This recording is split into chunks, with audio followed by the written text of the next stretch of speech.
Have you ever felt it? That quiet shift that arrives without announcement, settling into your days like dust in afternoon light.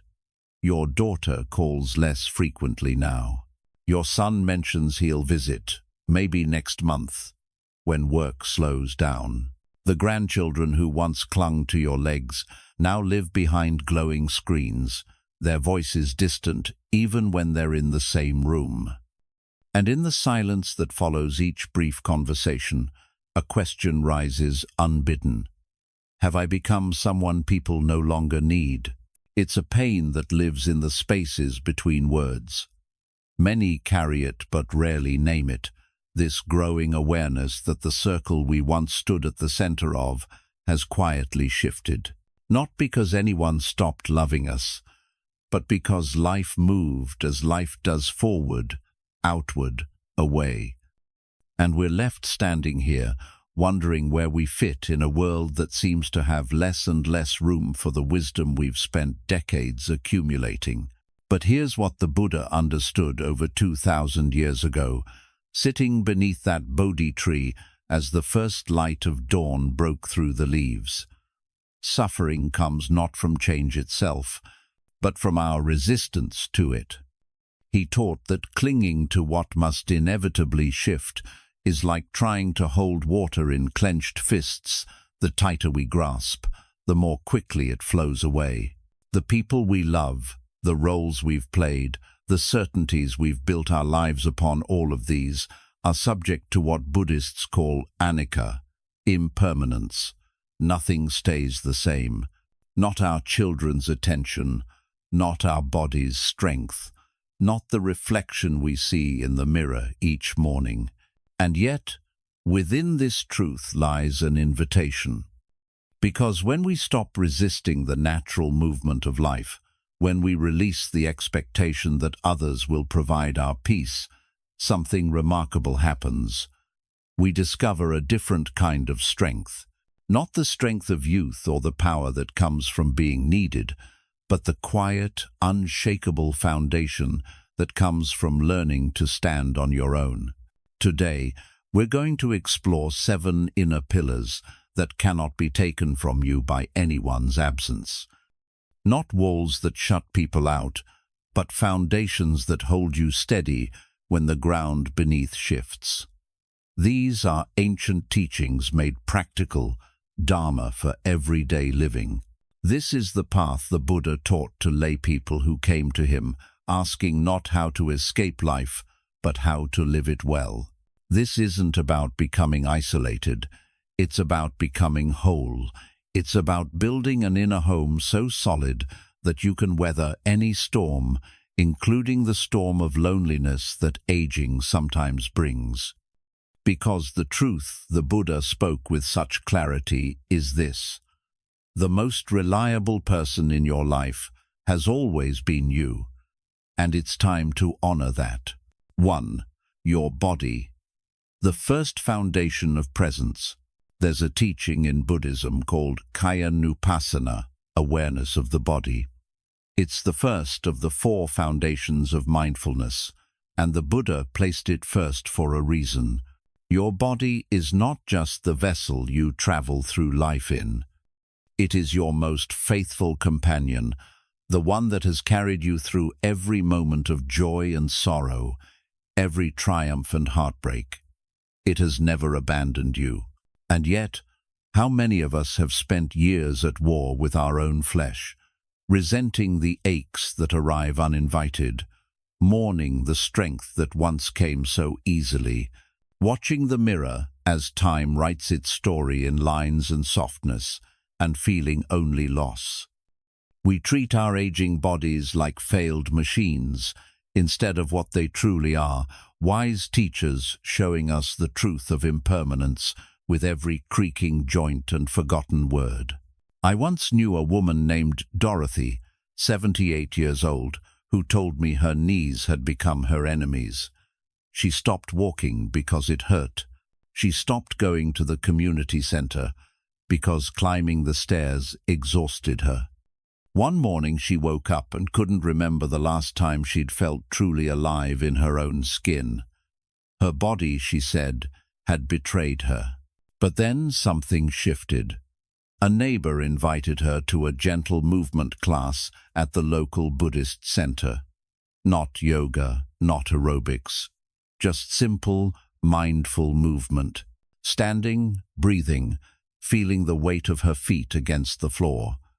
The teacher, a gentle Vietnamese monk, said something that changed her relationship to her body forever. Your body is not failing you. It is teaching you to move differently, to listen more carefully, to be present with what is, not what was. Dorothy began walking again, not fast, not far at first, but each step became a meditation. She felt her feet touching the earth. She noticed her breath moving in and out, and slowly, the resentment softened into something else, gratitude. Not for a perfect body, but for a body that, despite everything, still rose each morning and carried her forward. The Buddha taught that our bodies are precious, not because they're permanent, they're not, but because they're the instrument through which we experience awakening. Every sensation, every breath, every moment of physical presence is an opportunity to be fully alive. When we stop fighting our bodies and start befriending them, something miraculous happens. Movement becomes medicine. Even the aches become teachers, reminding us to slow down, to pay attention, to care for ourselves with tenderness. This doesn't mean ignoring real pain or refusing medical care. It means changing the story. Instead of "my body is broken," try "my body is changing, and I'm learning to move with those changes." Walk, even if it's just to the mailbox and back. Stretch in the morning Sunday. Feel your hands in warm water as you wash dishes. These small acts of presence are not trivial, they're revolutionary. They're how we reclaim our sense of aliveness when everything else feels uncertain. Your body is your first refuge. Not because it will last forever, but because it's here, now, breathing you into this moment. Honor it. Move it gently. Thank it for the journey it's carried you through. Because true freedom begins, not with a perfect body, but with a compassionate relationship to the one you have. 2. Consistency, the quiet anchor in changing tides. There's a Zen story about a student who asked his master, "What is the most important thing?" The master replied, "Every morning I rise. Every evening I rest. That is the most important thing." The student was confused. But surely there must be something more profound than that. The master smiled.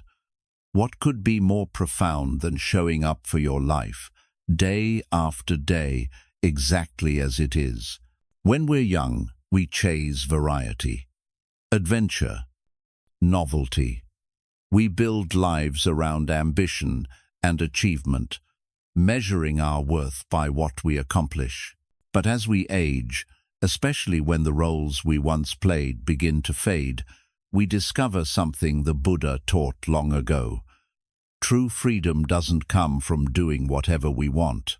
It comes from doing what needs to be done, even when, especially when we don't feel like it. Consistency is not boring. It's the invisible foundation that keeps the mind steady when everything else shifts. The Buddha called this samavayama, right effort, the gentle, persistent dedication to practice that doesn't depend on mood or circumstance. It's waking at the same time each morning, not because you have somewhere to be, but because the rhythm itself becomes a refuge. It's making your bed, brewing your tea, sitting by the window as the day begins, small rituals that say, "I am here. I matter. My life still has shape and meaning." I knew a retired teacher named Frank who, after his wife passed, felt himself disappearing into emptiness. His days had no structure anymore.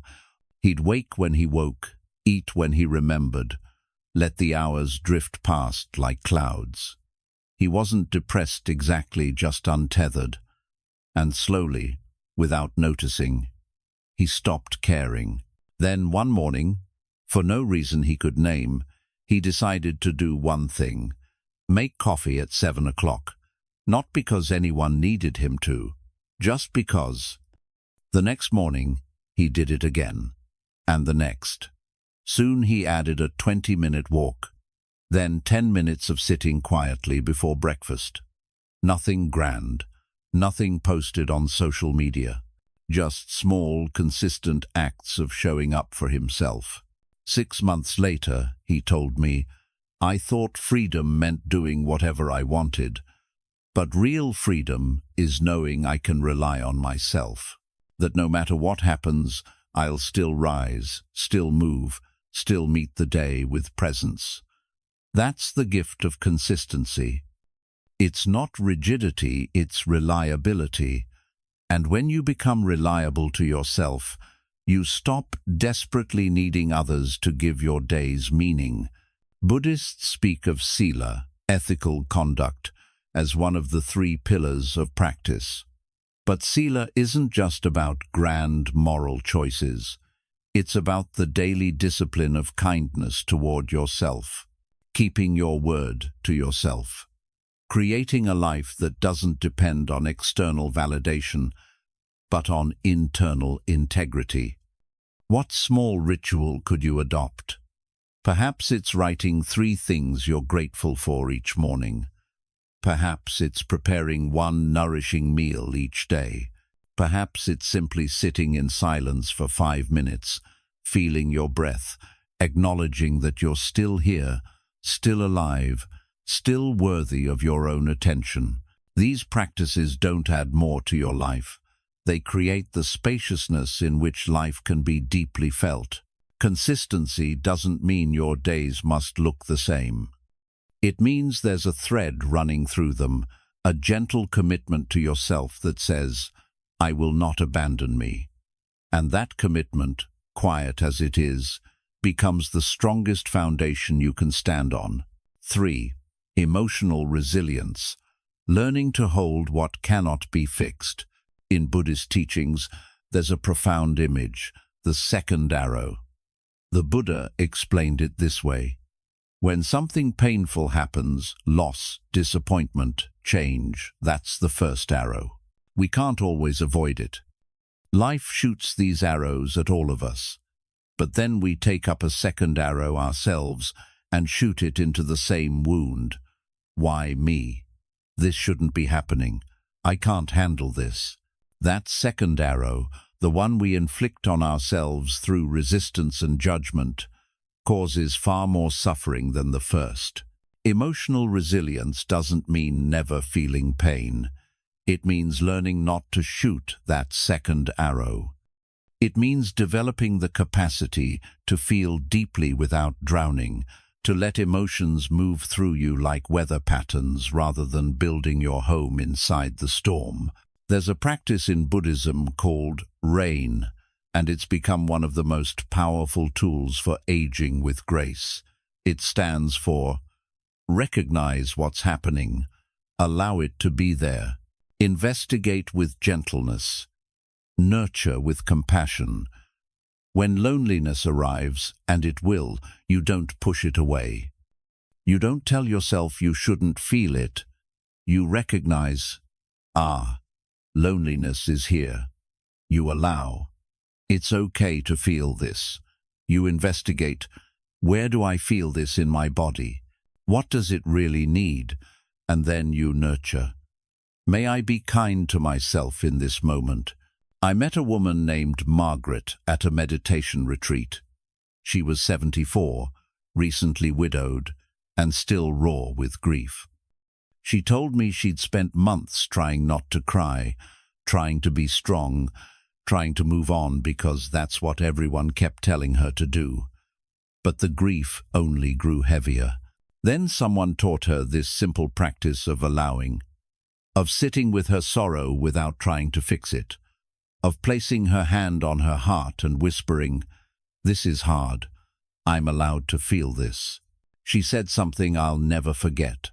For 60 years, I believed emotional strength meant not feeling. But real strength is feeling everything and not breaking. It's being broken and still breathing, still here, still tender. The Buddha taught that life includes dukkha, usually translated as suffering, but more accurately, the unsatisfactoriness of trying to make permanent what is temporary. We suffer not because we age, but because we resist aging, not because we lose people, but because we cling to their presence. Emotional resilience is the practice of loosening that clench, of saying, "This hurts, and I'm strong enough to hold it gently." What weighs on you? What feeling have you been pushing away, hoping it will disappear if you ignore it long enough? Perhaps it's loneliness, perhaps it's regret, perhaps it's the quiet fear that your life doesn't matter anymore. Whatever it is, try this. Pause. Place your hand on your chest. Breathe. Recognize the feeling without judgment. Allow it space. Investigate it with curiosity. And then, this is crucial, nurture yourself the way you would nurture a frightened child. Because beneath every difficult emotion is a part of you asking to be seen, to be held, to be told that it's okay to be human. Emotional resilience isn't about becoming bulletproof. It's about becoming permeable, open enough to feel everything without being destroyed by any of it. And that, dear friend, is true strength. 4. Meaningful connection presence over proximity. There's a beautiful teaching the Buddha gave about Kalyana Mitta, spiritual friendship. He said it wasn't just part of the path, it was the whole of the path. True companionship, he taught, isn't measured in how many people surround you, but in how deeply you can be present with another human being, and they with you. Loneliness, especially as we age, doesn't come from being alone. It comes from being unseen.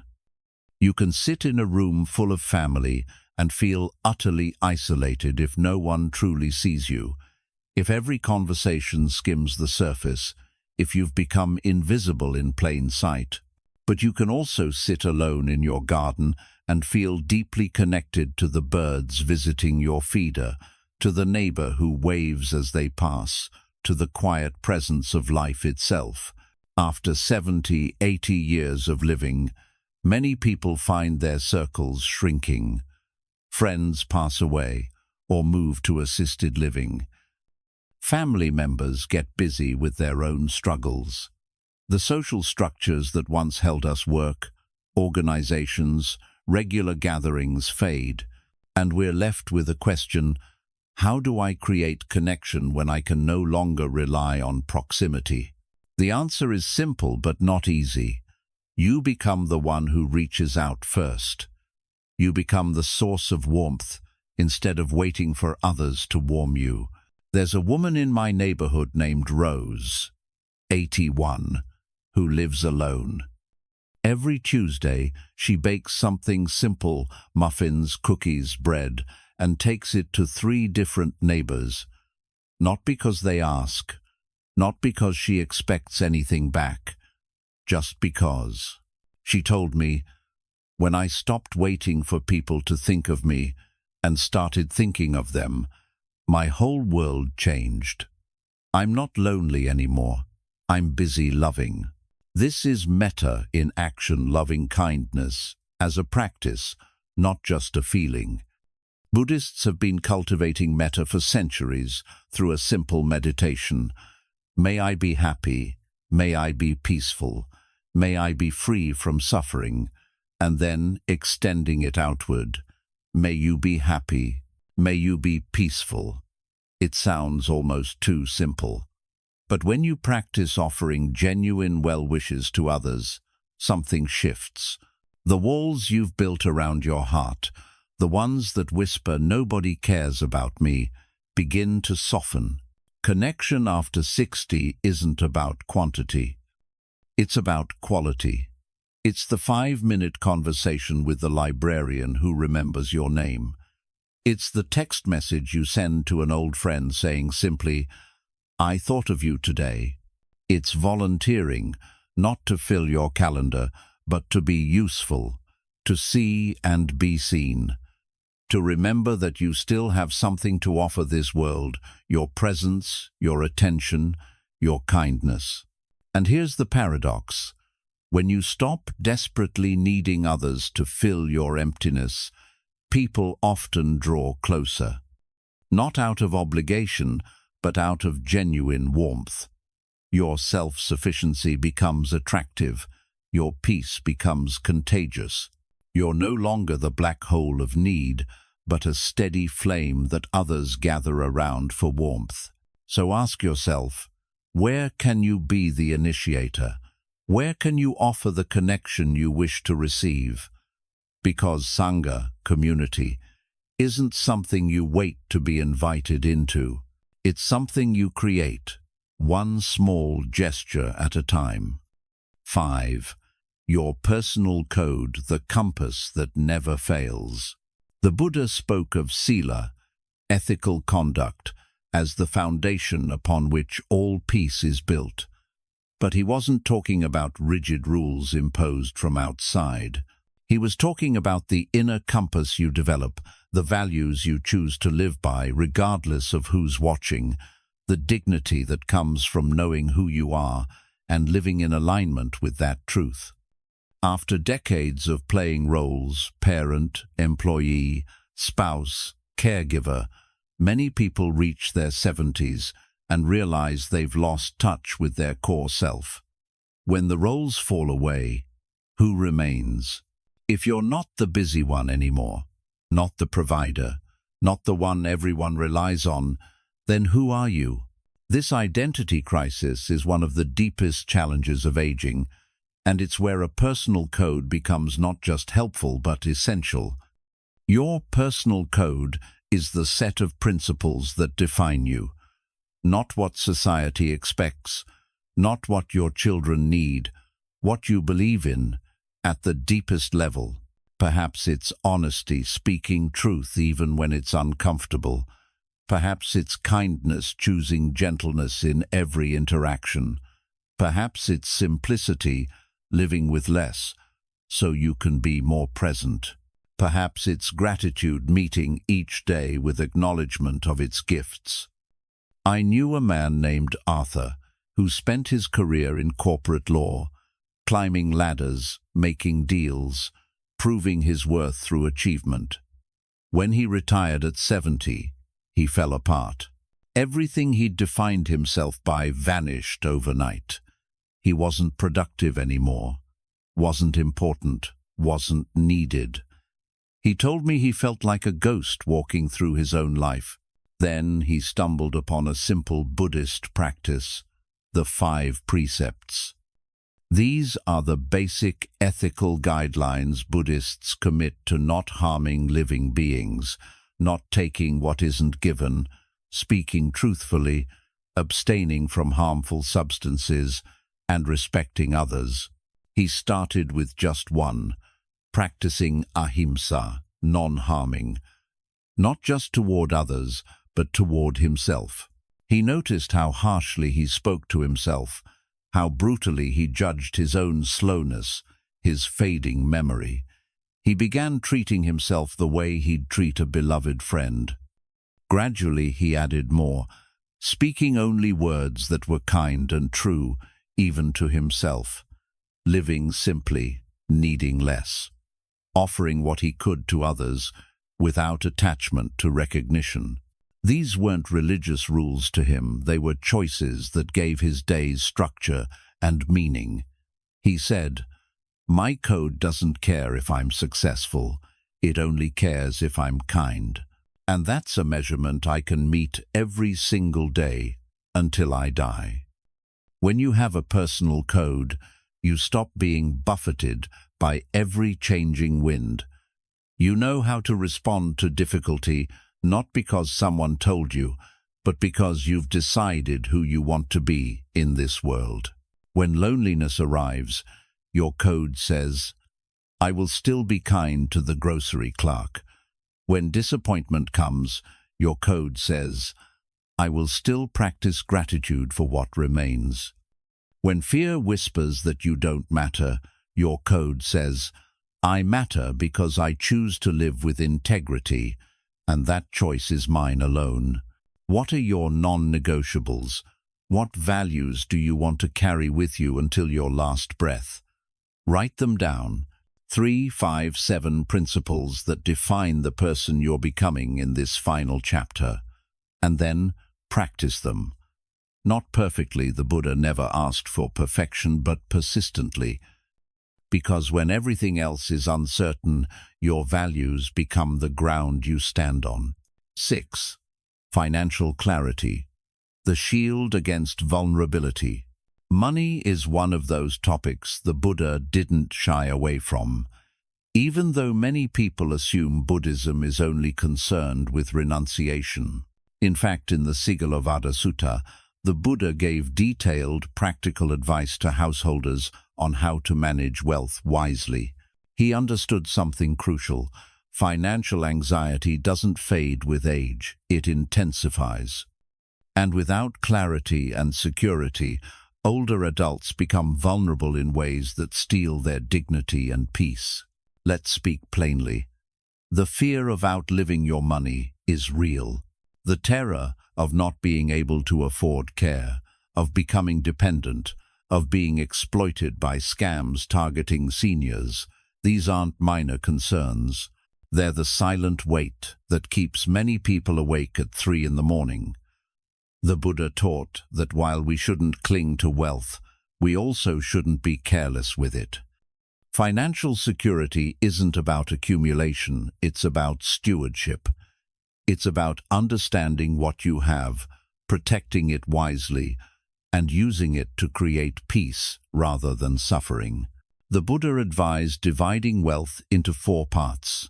1 for living expenses, 1 for investment in future security, 1 for saving against misfortune, and 1 for generosity. This wasn't just practical advice, it was Dharma. Because money, handled wisely, removes obstacles to practice. It's hard to cultivate inner peace when you're terrified of losing your home. I know a woman named Helen who spent her first 72 years avoiding anything to do with finances. Her husband handled everything. When he died suddenly, she discovered accounts she didn't know existed, bills she didn't understand, and scammers who immediately sensed her confusion. Within 6 months, she'd lost tens of thousands of dollars to phone schemes, promising to help her. The shame nearly destroyed her. But then she did something brave. She asked for help, real help, from a legitimate financial advisor recommended by her bank. She learned, slowly and without judgment toward herself, what she needed to know. She created a simple budget. She understood her income sources. She set up automatic bill payments so nothing fell through the cracks. Most importantly, she learned the signs of financial manipulation so she could protect herself. She told me, I thought being spiritual meant not caring about money, but the Buddha never said to be naive, he said to be wise. And wisdom means knowing how to protect what I need to survive. Financial literacy in later years isn't about getting rich. It's about having enough clarity that money, anxiety doesn't steal your present moment. It's understanding, how much do I have? How much do I need? What are my expenses? Who can I trust? What protections do I have in place? These questions aren't worldly distractions from spiritual life. They're the foundation that allows spiritual life to flourish. The Buddha taught a principle called right livelihood as part of the Eightfold Path. For those no longer working, right livelihood becomes right stewardship, managing resources in ways that cause no harm to yourself or others, that support your capacity to be generous, that free you from the desperate grasping that comes from financial fear. If money feels overwhelming, start small. Learn one thing this week. Understand one bill. Ask one trusted question. Build financial literacy not as a mountain to climb, but as a path walked one step at a time. Because the peace that comes from knowing you can care for yourself, that you understand and control your financial reality, that peace is priceless. 7. Identity beyond roles.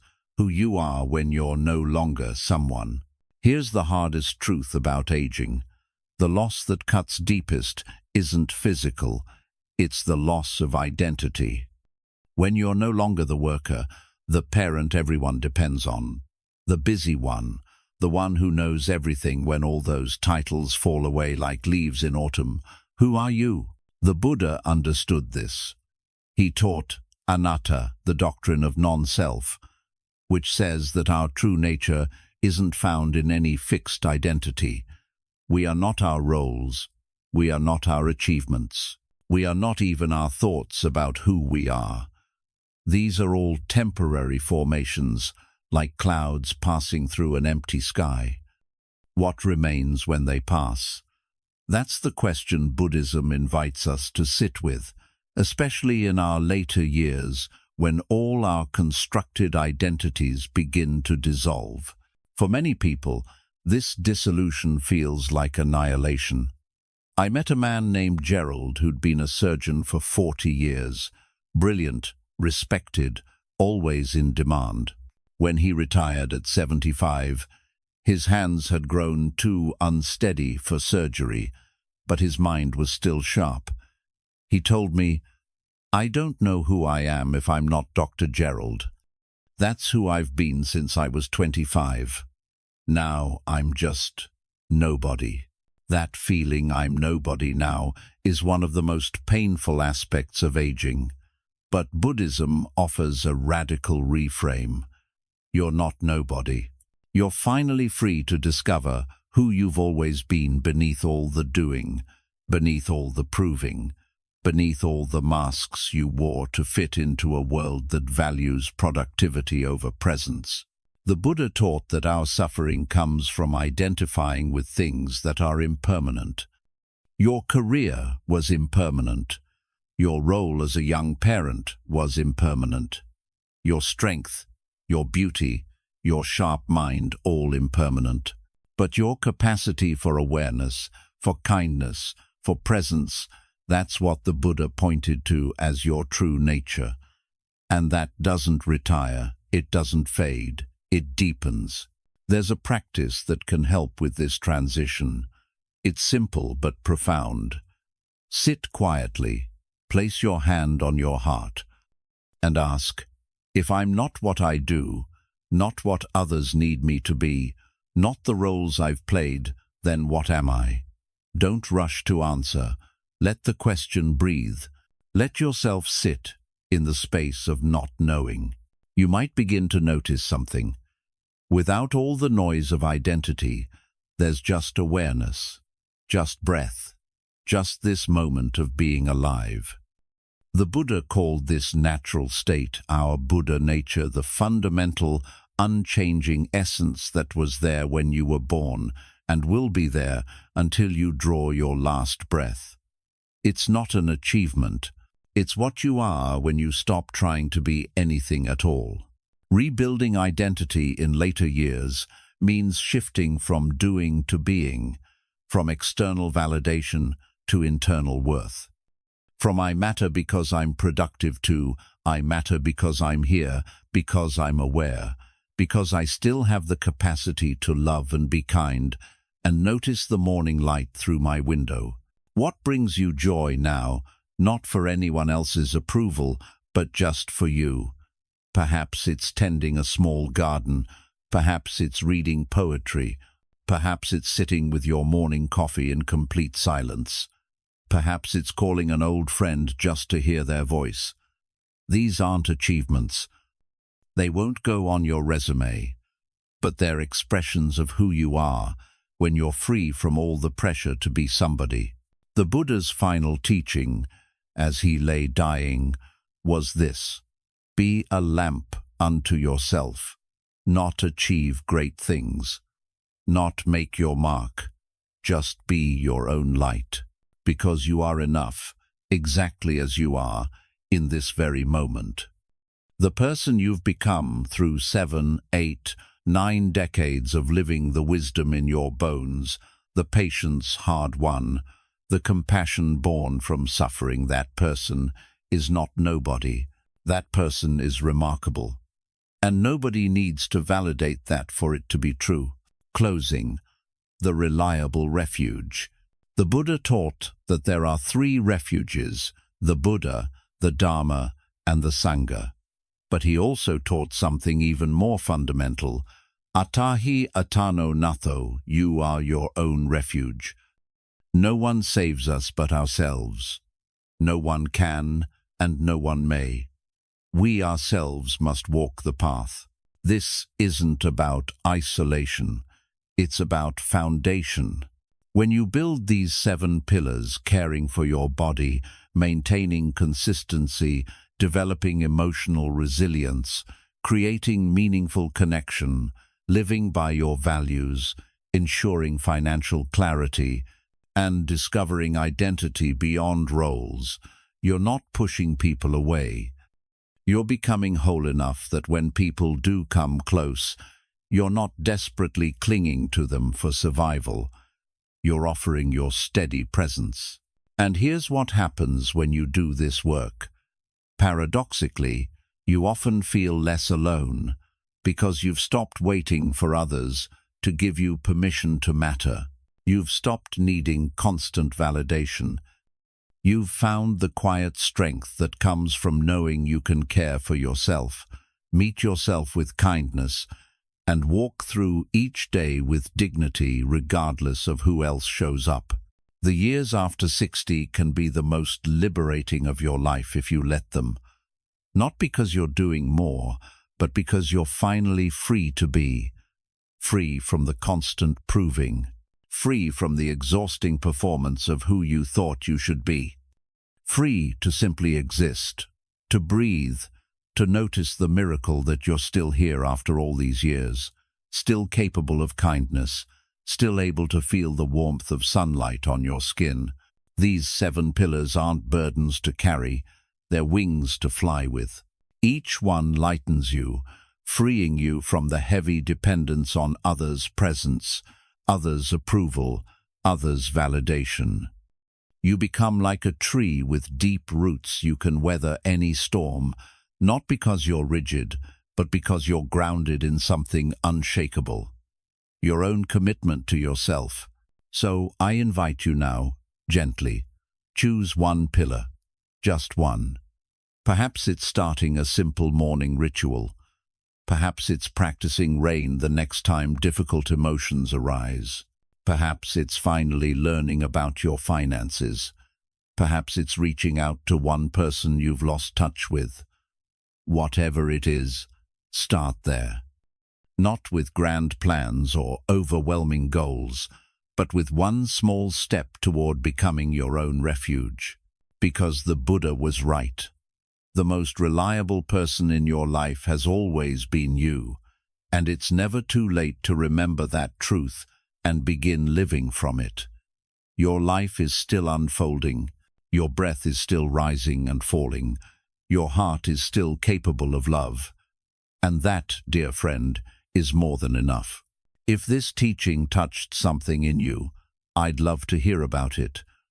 Share in the comments which of these 7 pillars speaks most clearly to where you are right now. And if this video brought you peace or clarity, please subscribe to continue this journey together. Because we're all walking this path of aging, and we walk it better when we walk it together, not dependent on each other, but grounded in ourselves, offering our presence as the greatest gift we have to give. May you be well. May you be at peace. And may you discover the profound freedom that comes from becoming your own most faithful companion.